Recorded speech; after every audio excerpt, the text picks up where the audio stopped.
Hello and welcome to Pens, Paint and Whiskers.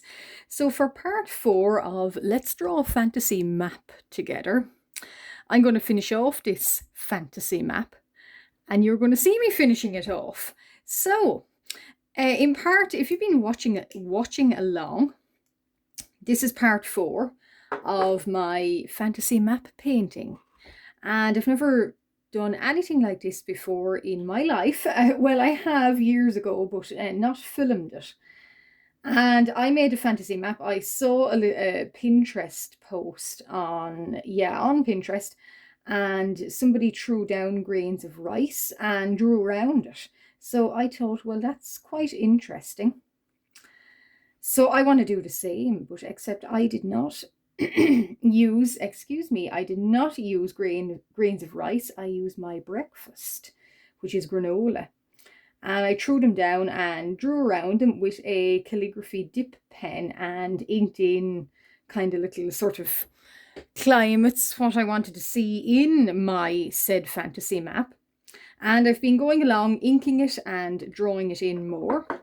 And now I'm going to finish it off. So, and I put a little legend down at the bottom, so there's a little bit too much gold on it. Now there's a reason for that. I will just show off what I am using. My gold, so it's Winsor & Newton ink. This is the gold, and the Winsor & Newton, it's the dark blue dip, kind of for the calligraphy. I use it with art as well. But the problem is with this gold, I'm not sure if you can make out, but it settles down at the bottom and it means the top is quite watery. And when I was using this, I had a little bit of spillages up here and around because of that. And yeah, so I just had to come up with a way around that. So my way around that was anything that's gold, if it's not designed, like these little, I think they're birds here. They look a little bit like pteranodons, maybe. Pterodactyls. Some of those weird dinosaurs that are reptiles flew. But yeah, they look a little bit like that. I thought birds, but anyway, it is a fantasy land. There was little spillages along here when the gold got a little bit watery and just came out too much all along here. So I decided anything gold is probably going to be a beach. So I added it down to the legend here. These little brown sort of V's in it, they're a mountain range. The green kind of dots, obviously forest, and then I've lakes, rivers, bogland, swamp.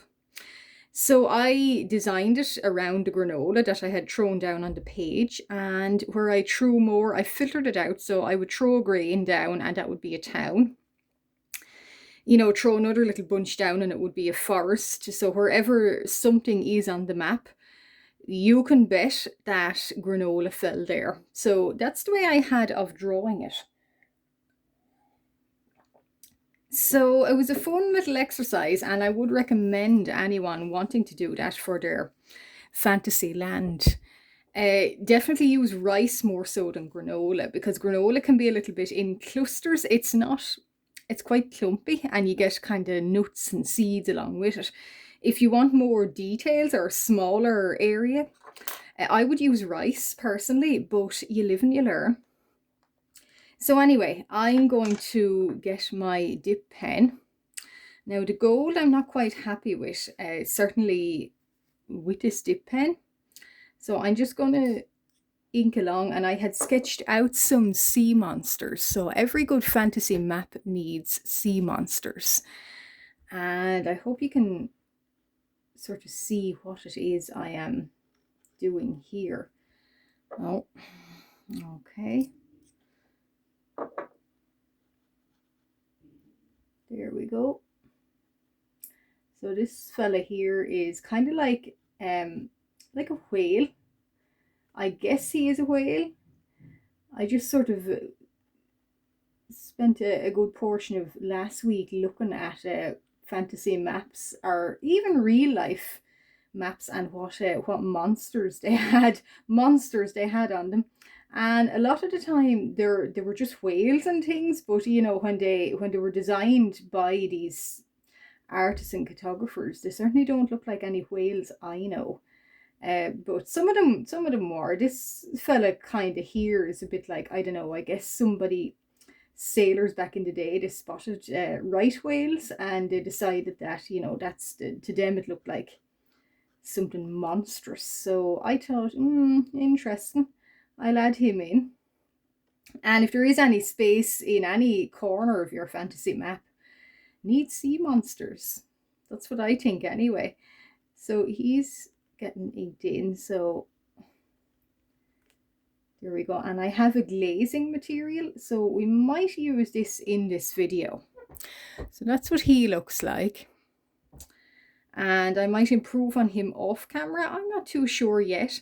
And this little legend down here, so it says beaches, dunes, mountains, villages, fen and bogland, forest, rivers and lakes. So I was going to draw, depending on how much room I have, I was going to draw like a little scroll or a little kind of flag boxing it in.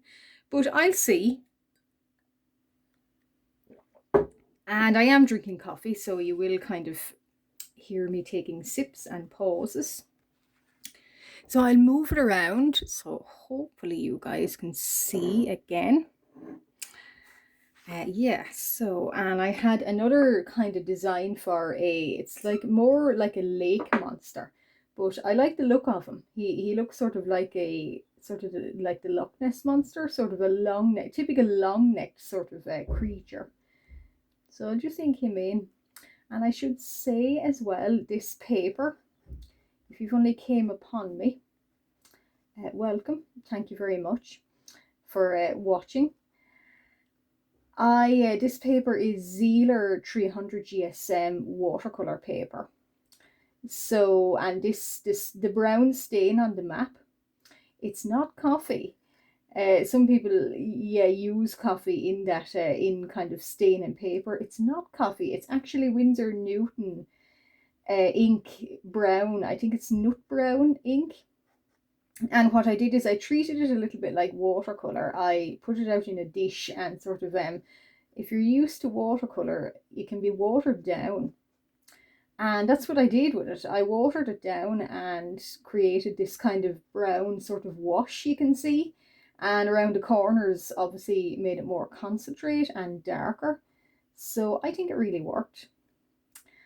And yeah, I have to say, having did this kind of thing before, I wouldn't recommend coffee or tea. They are supposed to be drunk.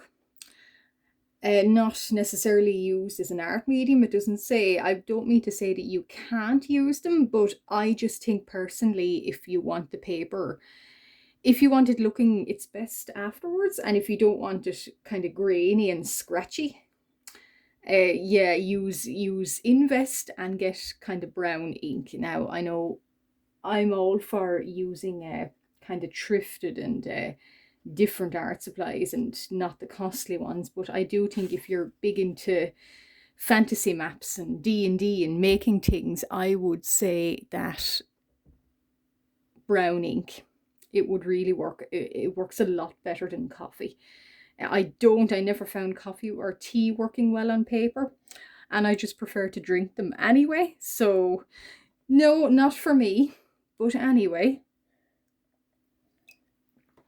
So this little guy here, so he's off in the corner, and I might just do waves as well. And oh yeah, and my pen too.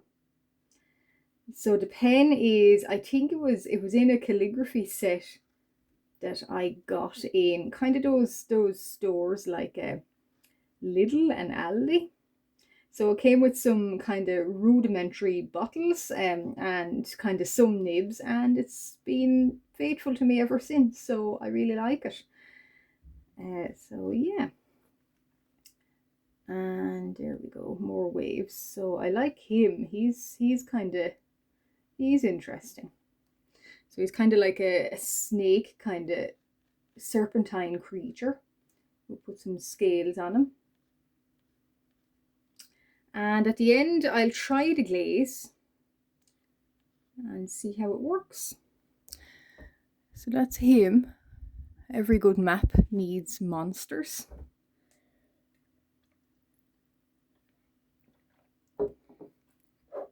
Now this map, I should say as well, I draw quite a lot of fantasy creatures. And these beings and creatures that I draw, I thought, maybe I should think about where they might live.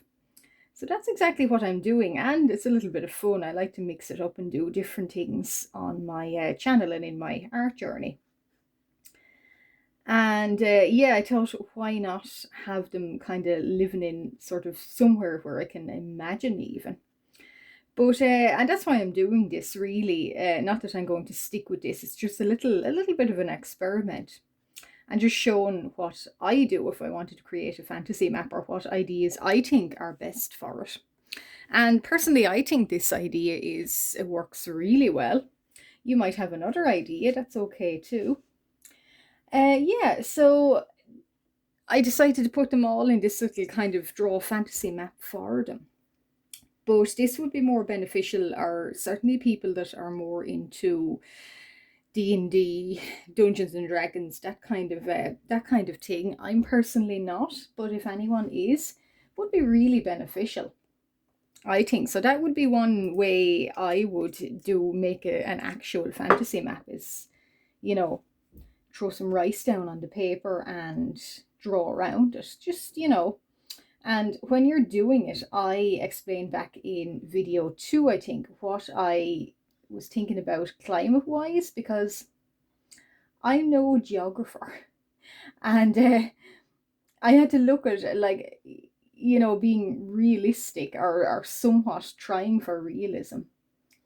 I taught a lot about what geography. So I'm drawing now. This is going to be a ship that is getting sort of accosted by another of these sea monsters. Yeah, so I thought, well, realistically speaking, now if it works for your world, or if it works for what you want, good. But I kind of want to stick to one particular climate, as in anything kind of not cold necessarily, but sort of temperate and kind of upland or alpine region maybe would work best for me. So that's why I kind of filtered out what I would see in that landscape, if that makes sense. I.e. in a temperate, or kind of taiga, I think it's called. I think it's taiga landscape. I would see, mountain ranges, and there wouldn't be much deserts or tropical forests or swamps. It would be just kind of bogland and marsh and fen and mountain and alpine forests. So I filtered those out, and it's sort of the one climate that works for me, because I don't want to have a map where I have a temperate region or a temperate forest and right next to it is a desert. So yeah, and there's some tundra regions, I'd imagine, up north, of course. But yeah, sort of the kind of a northerly sort of anything that you would see in the real world in northerly climates. You would see it here in this world. I have no name for it yet. I wasn't even thinking about a name. I'll have to think about that. But I also did mention that I'm quite bad at coming up with names sometimes. So there is one website, and I'll probably put it in the description. It's called Fantasy Name Generator. And I use that for, like, if I just wanted to think of something. I think most people, if they're doing, D&D campaigns too, they also use it. Fantasy Name Generator, it is, I think, the best one. So I kind of came up with did a fantasy land name generator. And I came up with some names of some little, any red, so X marks a spot. Any X's on this are kind of villages, towns, cities. And I thought about I threw down granola again, and anywhere where it landed was an establishment. But I also thought realistically, like in our world, a lot of these old cities, they sprung up along rivers and ports, and where a river, it would rise on higher ground and wind its way to the sea. And there might be a city along that, so there might be a city where it rises. There would probably be a port so for travel, transport, trade, probably be port towns all along, the coast. And then if somebody wanted to get from A to B and there was mountains in the way, well, it stands to reason that there would be some kind of mountain passes and there would be villages or towns established in those mountain passes to give sort of rest to travelers. So realistically, that kind of makes sense. And these are things that would benefit you when thinking about world building and how a world sort of how you should populate this world or in a map. And it would also give rise, I think. So I'm just going to up here I had a blank space, so I thought, well, why not add more danger and excitement? Put in a giant whirlpool here. So that's what I'm going to do. So yeah, that's a poor ship going down in said whirlpool. Yeah, so realistically, filling out, thinking about, well, in our world, how does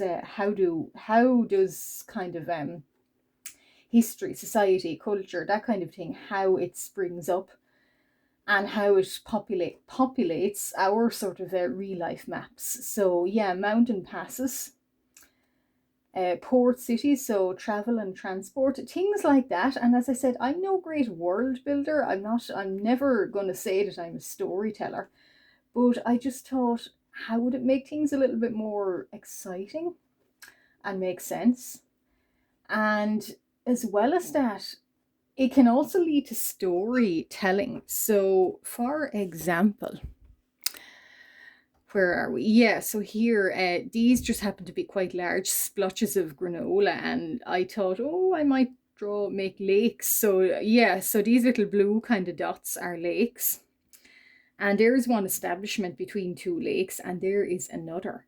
So, if you were looking for an idea for storylines or for characters, I just thought off the top of my head, well, this establishment have control over this lake, this might have control over that lake. There might be some sort of resources they use in that lake, and there is a constant fight, war, whatever, struggle for power over two lakes or one between them. That would be inspiration just randomly from looking at a map.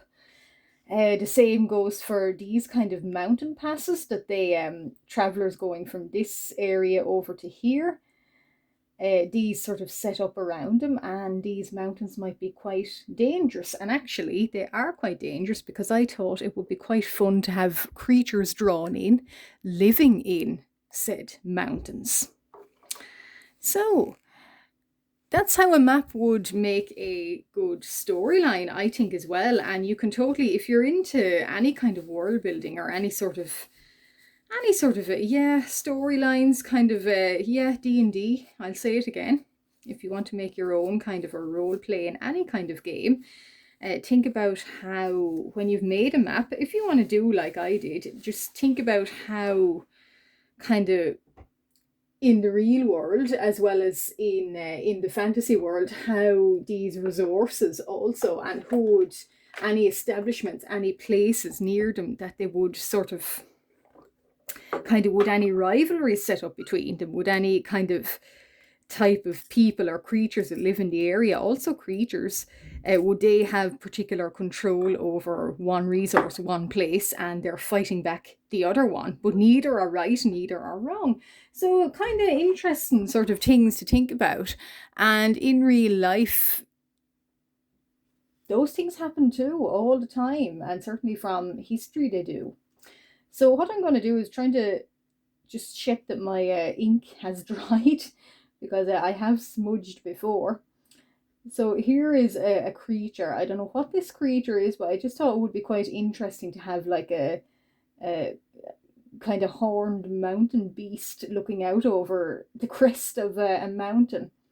Because yes, there's monsters and creatures in the sea, but I also think it would be quite a interesting feature to have them drawn in the mountains. Just to warn people that these mountains, they're not only filled full of mountain goats, but bigger things too, and scarier things. So he's just drawn in. And there he is. He's looking around his mountain crest. And did I draw any more in? I don't think I did. No, I think that's it. So there is the map. Now, most of it is finished and drawn in. What I'm going to do now is I'm going to, what you would call, protect the paper.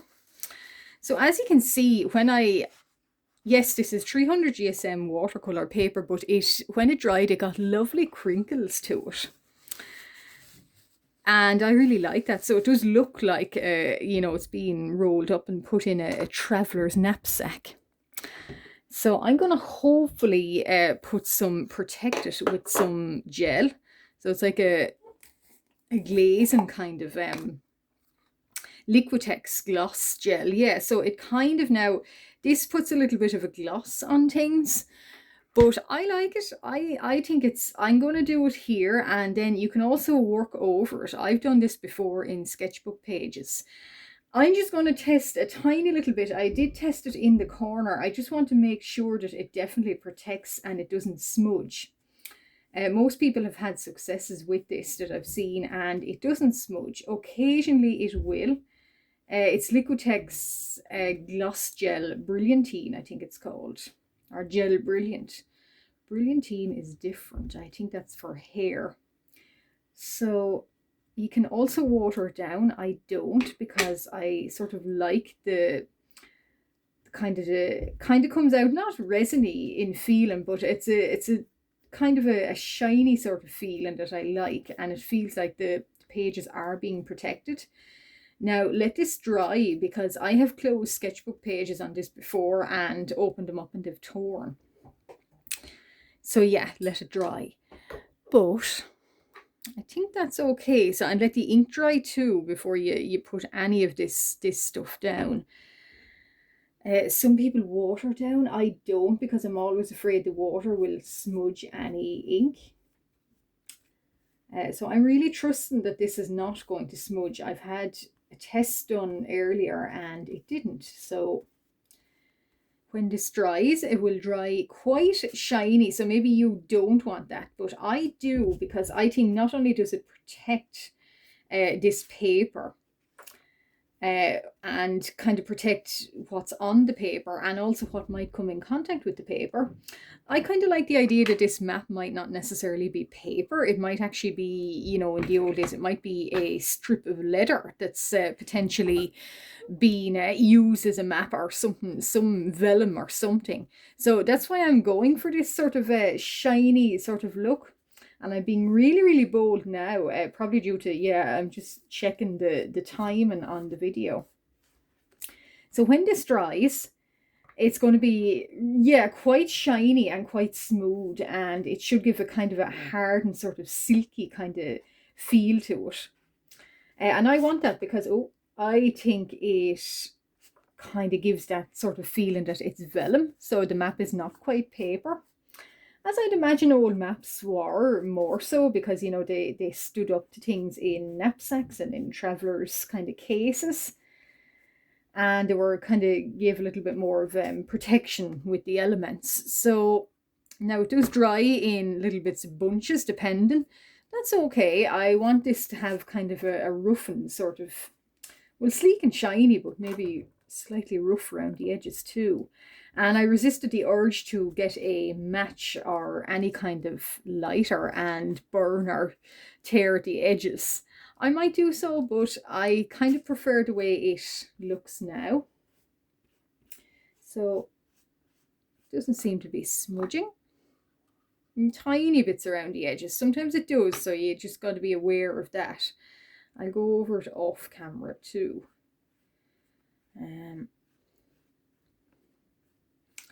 So yeah, there we go. Now some people have a method with this of this side, this side, this side. So this starred paper, as I call it. I don't. Not like I would have any reasonable method for doing anything in my art journey or life. But however, Okay, so that's, if I hold it up to the light, yeah, so it is quite shiny. So that's going to dry, and I might just go over the little creatures on it. And I'm just thinking, can I potentially curl up the paper? Now, some people do. I'm going to do one corner. So I know it's still drying, but what I would do is get a pencil and kind of, or a paintbrush, either or, and crinkle it like that. So kind of tease it around. And you see it's getting a curl. So that's what, if you want to do that, do it. Other people kind of might tear a little bit. I'm not going to do that with this map. If I ever do it again with an authentic pirate map, I'll be sure to curl the edges and potentially get some flame going. Not necessarily on camera, because I'm a little bit wary of that. Safety first.